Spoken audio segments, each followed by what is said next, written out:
অন্নপূর্ণা যোজনা নিয়ে যেভাবে অস্থিরতার পরিবেশ তৈরি হচ্ছে আর সরকারি আধিকারিকদের প্রশ্নের সম্মুখীন হয়ে যাচ্ছে কোন লেভেলের, ব্লক লেভেলের।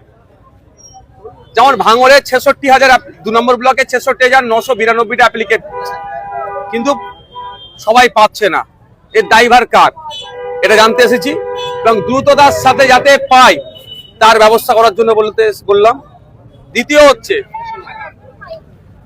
হচ্ছে রাস্তাঘাটগুলো যেভাবে ভাঙড়ের যেটা ভেঙে যাচ্ছে, বর্ষাতে আরো খারাপ হয়ে উঠছে, সেটা সংস্কার সাথে সাথে এমন দেখা যাচ্ছে কাজ হয়েছে 6 মাস, তারপর রাস্তা খারাপ হয়ে যাচ্ছে কেন?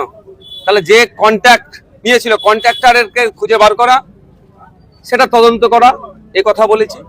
3 নম্বর আবাস যোজনা, যারা প্রথম কিস্তির টাকা পেয়েছে দ্বিতীয় কিস্তির পাবে কি পাবে না এই আতঙ্কে আছে, এই আতঙ্ক মুক্ত করতে হবে, তাদের টাকা ব্যবস্থা করতে হবে যারা জেনুইন। আর নতুন যারা অ্যাপ্লিকেশন করেছে আবাস সার্ভে যাতে সঠিকভাবে হয়, সেই পুরাতন আমলের মতো না সার্ভে হয়, পার্টির ক্ষমতা দেখিয়ে অমুক করে তমুক করে কিছু ঘুষ ঘাস দিয়ে না হয়, সে কথা বলেছি। এবং এটাও বলেছি সোনপুরে একটা ব্রিজ আছে, কাঠের ব্রিজ, প্রচুর লোক যাতায়াত করে। ভোগালীতে একটা কাঠের ব্রিজের সমস্যা, আরো অনেক কথা বলেছি। ছেলেগুয়ালিতে 83 লাখ টাকা আমি বরাদ্দ করিয়েছিলাম বিধানসভায় বলে, কিন্তু কাজ মাঝপথে শুরু হয়ে বন্ধ হয়ে গেছে, সেটা রিওপেন করার কথা বলেছি। তবে একটা কথা বলবো আবার লক্ষ্মীর ভান্ডার নিয়ে। সরকার লক্ষ্মীর ভান্ডার থেকে অন্নপূর্ণা যোজনা সরকার যে প্রতিশ্রুতি দিয়েছে পালনে ব্যর্থ। আমি দার্থহীন ভাষায় বলবো সরকারকে প্রত্যেকটা মহিলাকে অন্নপূর্ণা যোজনা দিতে হবে। কারণ ভোটটা নেওয়ার সময় তখন বলেনি কে পাবে কি পাবে না, 13 পাতার 12 পাতার একটা অ্যাপ্লিকেশন ফর্ম ফিল আপ গ্রামের মানুষজন করতে কত অসুবিধা। তারপরে আসলে কি সরকারি কর্মচারী নেই, তারপরে কি বলছে পাকা বাড়ি থাকলে হবে না। এখন করতে করতে 10,000 টাকা যে ইনকাম করে তার বেশি সে পাবে না, কিন্তু সব ক্রাইটেরিয়া পার করার পরেও এখন দিচ্ছে না। এই দ্বিচারিতা বন্ধ করতে হবে। আমি আজকে ভিডিও স্যারেদের সাথে কথা বলে যে অভিজ্ঞতা হচ্ছে, আগামী দিনে মিনিস্টার মহাশয়ের কাছে যাব, যিনি মন্ত্রী আছেন, যে একটাই দাবি, ভাঙড়ের আমার 66,000 অ্যাপ্লিকেন্ট আছে 2 নম্বর ব্লকে, এই 66,000 মহিলাকে লক্ষ্মীর ভান্ডার দিতে হবে। এই দাবি নিয়ে আমি আগামী দিনে মন্ত্রী মহাশয়ের কাছে যাবো। দেখলাম তৃণমূলের পঞ্চায়েত সমিতির সদস্য এবং আইএসএফ এর যারা সদস্য ছিল তাদের নিয়েও আপনি ভিডিও স্যারের অফিসে গেলেন। আগামী দিনের পরিকল্পনা কি, তৃণমূলের নিয়ে অনাস্থার বিষয়ে কোনো সদর্থক আলোচনা কি? দেখুন, একটা কথা বলি, আমি সবসময় গণতন্ত্রে বিশ্বাস করি আর ইনক্লুসিভে বিশ্বাস করি। নির্বাচিত জনপ্রতিনিধি তার যথাযথ সম্মান দিতে হবে, এটা হচ্ছে আমি মনে করি। আপনারা জানেন এখানে একবার মিটিং হয়েছিল বিধায়ক উপস্থিতিতে, আমি বিধায়ক হিসেবে আমাকে বলার সুযোগই দেয়নি, কিন্তু বিধায়ককে বলার সুযোগ দেওয়া দরকার, সেই নিয়ে অনেক হট্টগোল হয়েছিল, আমি সেটা থামিয়ে দিয়েছিলাম। সুতরাং কে তৃণমূল করে কে আইএসএফ করে না, ওটা আমার কাছে ম্যাটার করে না। আমার কাছে ম্যাটার হচ্ছে নির্বাচিত জনপ্রতিনিধিদের যথাযথ সম্মান দেবো আমি। কলকাতার বিষয়ে যে সুমিত্রা পাল যে দুধের জাল দিচ্ছিলেন যে মহিলাকে নিয়ে অগ্নিকাণ্ড যেটা ইস্যু হয়েছে, আজকে তিনি বিজেপির পার্টি অফিসে গেছেন, একদিকে আলোচনা চলছে বৈঠক, আর একদিকে শুভেন্দু অধিকারীর জনতার দরবার তার কর্মসূচি চলছেন, সেখানে তারাকে বসিয়ে রাখা হয়েছে। বিষয়টাকে কিভাবে দেখছেন? খুব পজিটিভ হিসাবে আমি দেখবো যদি ওই মাটা মাথার উপর একটা ছাদ পেয়ে যায়। ওই মায়ের মাথার উপরে ছাদ নাই বলে তো রাস্তায় সে দুধ গরমটা করছে। ওই যে বাচ্চাটার জন্য দুধ গরম হচ্ছে, সেই বাচ্চাটা যদি মাথার উপরে একটা ছাদ পায়, এর থেকে ভালো জিনিস আর কিছু হতে পারে না। আমরা আলোচনা কেন করছি? একটাই কারণে, ওই মাটার সাথে যেটা অন্যায় হয়েছে সেটা আগামী দিনে না অন্যায় হয়। আগামী দিনে অন্যায় হবে না যখনই ওই মাটা যখন ফুটপাতে থাকবে না।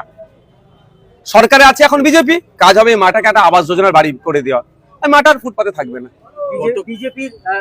বিজেপির যে কর্মী বারুইপুরে মৃত্যু হয়েছিল, সেখানে বিজেপির সদস্য সহ 4 জন গ্রেপ্তার হয়েছে, কি বলবেন? এতদিন কি গল্প শোনাচ্ছিল, হিন্দুদেরকে রক্ষা করতে এসেছি, আর এখন কি দেখছে, তোলা তুলছে। বিজেপির মধ্যে তৃণমূলীকরণ হয়ে যাচ্ছে। তাহলে তৃণমূলের মধ্যে যে রোগটা ছিল, নিজেদের মধ্যে মারপিট করে বকটুই থেকে শুরু করে বিভিন্ন জায়গায় দেন খুন খারাপি, সেটা বিজেপির মধ্যে ঢুকছে। সত্যি অবাক লাগছে। কোন বিজেপির কর্মী মরেছে বলে আমি হাসবো, তৃণমূলের কর্মী মরেছে বলে আমি হাসবো, এটা আমার দ্বারা হয় না। মানুষ যে মারা গেল, তার পরিবার আছে, স্ত্রী আছে, ছেলেপুলে আছে, তার ভবিষ্যৎটা কি হবে? আমি রাজ্য সরকারের কাছে আবেদন করব, যে যারা খুন করেছে সর্বোচ্চ শাস্তির ব্যবস্থা করা হোক, আর বিজেপির কর্মী বলে নয়, যে ওই পরিবারটাকে যাতে বাঁচে তার ব্যবস্থা সরকার দায়িত্ব নিক। আপনি বারবার বিজেপিতে তৃণমূলীকরণের কথা বলছেন, কিন্তু ভাঙড়ে দেখা যাচ্ছে একাধিক পঞ্চায়েত থেকে শুরু করে এমনকি পঞ্চায়েত সমিতিতে তৃণমূলের যে সমস্ত সদস্য রয়েছে তাদেরকে নিয়ে বোর্ড গঠন হচ্ছে, এটা নিয়ে কি বলবেন? আইএসএফেও তো কি দেখুন, কথাটা দারুণ কথা বলেছেন, তবে কন্ট্রোল ডেমোক্রেসিরও সেন্ট্রালাইজেশন আছে, এটুকু শুধু বলে রাখছি।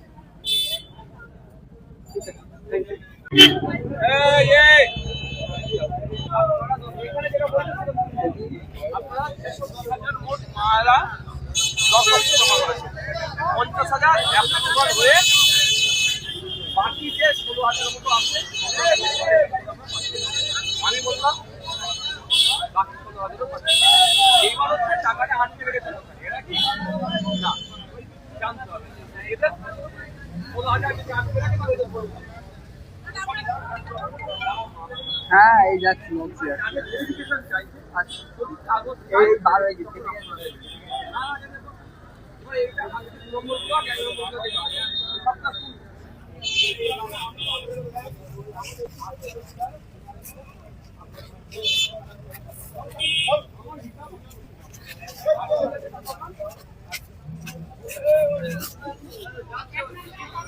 সবটা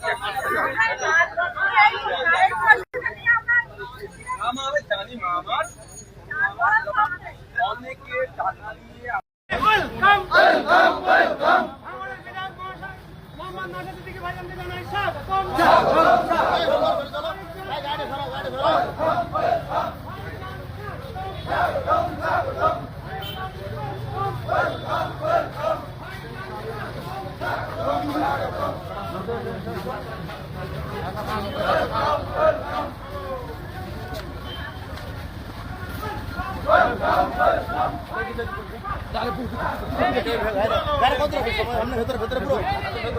একদম ভেতরে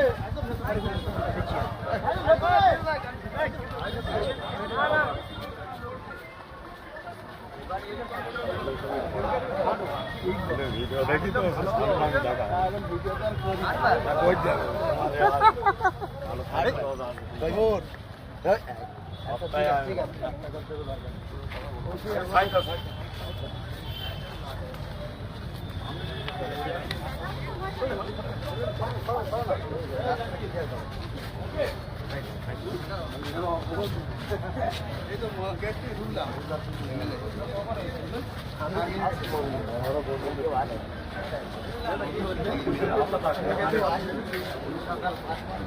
ঠিক আছে, বাংলা বাংলা শোনাতে কিন্তু শুনে লাগে।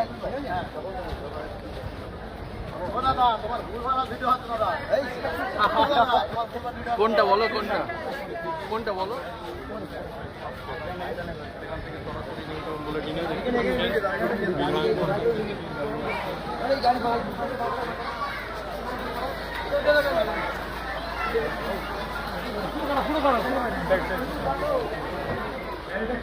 আগে দাও, আগে দাও।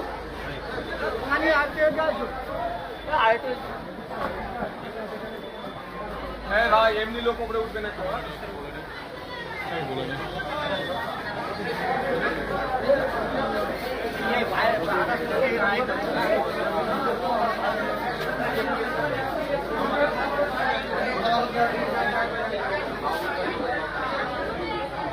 ভান্ডার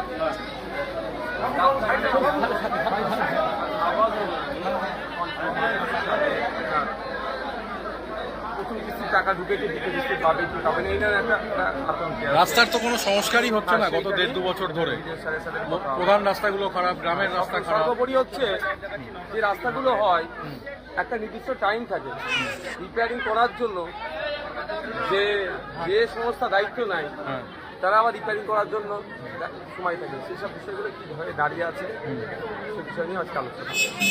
ঠিক, আর অন্য কোনো রাজনৈতিক অস্থিরতা?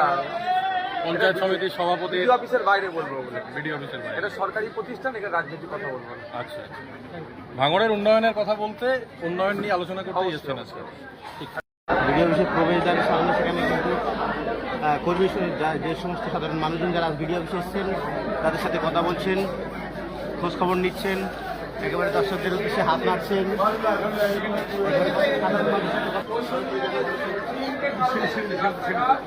আবাস যোজনা আর অন্নপূর্ণা যোজনার টাকা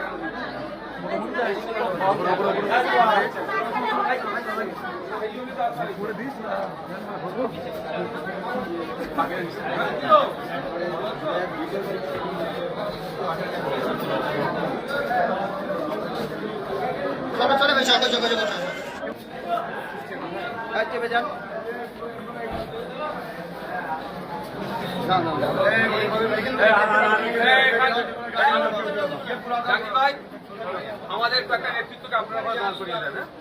তোমরা চলে আসো।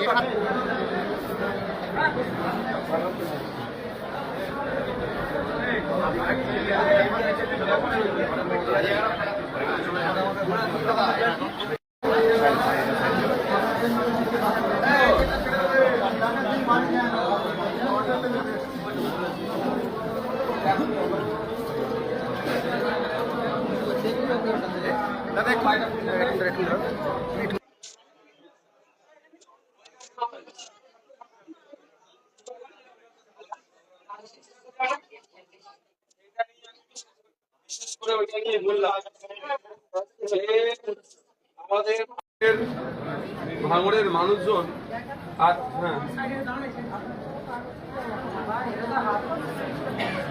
এইটা আমি আপনাকে বলি, দুটো জিনিস হচ্ছে এখানে না, ওপরের বাবুরা গন্ডগোল করছে আর এই স্তরের যারা কর্মী তাদেরকে আমরা খারাপ নজরে দিচ্ছি। যেমন আপনাদের ICDS কর্মী তুলেছে তো, তারা জমা দিয়েছে, টাকা দিতে পারবে না বলে এখন আন্ডার প্রসেস করে কাগজ জমা দেওয়ার গল্প শোনাচ্ছি। আপনি আমি যে কাকে ধরবো তাহলে ICDS কর্মীকে ধরবো। ঝামেলা তাহলে আমাদের সাথে কাল লাগাচ্ছে, ICDS কর্মীদের লাগিয়ে দিচ্ছে। কিন্তু ঘটনার খোঁজ নিলাম 66,992 জনের অ্যাপ্লিকেশন আপনাদের মতো মহিলারা এই ব্লকে করেছিল। 50,800 কতজন মহিলার নাম জেলায় পাঠিয়ে আপ্রুভ হয়ে গেছে। বাকিগুলো ভেরিফিকেশনের জায়গা আছে, সেগুলো পাঠিয়ে দেবে। আমি বললাম যে দাদা দেখছিলেন এটা, একজন ভদ্রলোক যে আমাদের এসেছিল আমার কাছে, কথা বললাম যে দ্রুততার সাথে হোক। এবার এদের যে কাজগুলো এরা এখন সম্পূর্ণ করেছে, টাকা যেখান থেকে ছাড়ছে রাজ্য, টাকা ছাড়ছে না বলে আপনাদের জোরাচ্ছে। তার জন্য তো আমি আজকে বিধানসভাতে যে চিৎকার করছি, আবার দরকার হলে মিনিস্টারের সাথে কেন দেবে না, সব টাকা পাবে। আপনার ঘরের এক কিস্তি টাকা পেয়েছেন তো, আর এক কিস্তি টাকা পাবেন। ওই টাকা পাওয়ার জন্য কাউকে আবার টাকা দিতে লাগবে।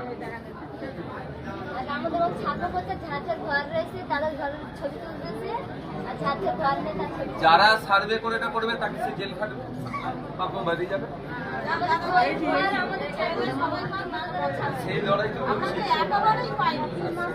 মা, আমার সেই লড়াই তো করছে যাতে পাই দাদা। এগুলো শুনে নিলাম ওদের কাছ থেকে, এবার মন্ত্রী কাছে যাবে। এটা এসে ভিডিওটা শুনলাম, এবার যেমন মন্ত্রীর সাথে বলবো যে এই দোষ তো আপনাদের। হ্যাঁ অবশ্যই অবশ্যই।